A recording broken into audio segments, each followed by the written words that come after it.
Benny, Sa kaninong bahay? kay Kung Stella yan po. Kimbo? Bahay niya talaga Yes, sa to? bayan po. Saan?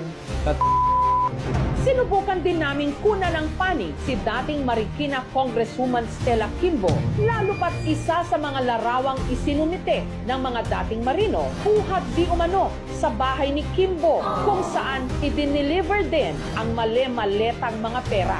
Noon si Stella Kimbo. Pero nang pumasok siya sa politika noong 2016, kapansin-pansin ang biglang pag-angat ng kanyang lifestyle. Hindi lang siya basta public official, kundi naging instant celebrity na rin.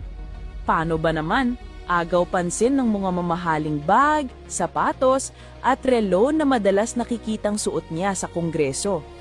Ang dating simpleng imahe ay tila naging mas nag-level up. Pero saan kaya nanggaling ang bigla ang yaman ni Stella? Dahil ba sa mga maleta deliveries galing sa kickback o mga insertions na nakugra niya noong siya ay may posisyon sa mga komite? Sa paglabas ng iba't ibang usapin at alegasyon, bakit tila naging mailap siya sa publiko? Dahil ba sa issue? O may iba pang dahilan kung bakit siya nananatiling tahimik?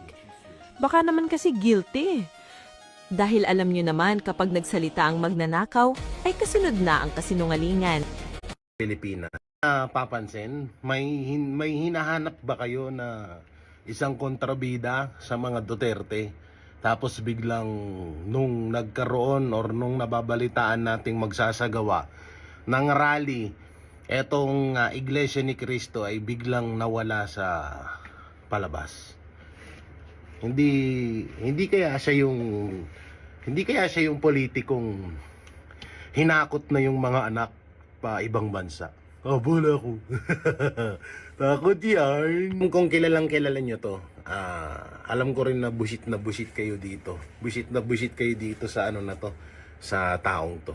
So ngayon, ang balita ay nasa ibang bansa na, pati yung pamilya.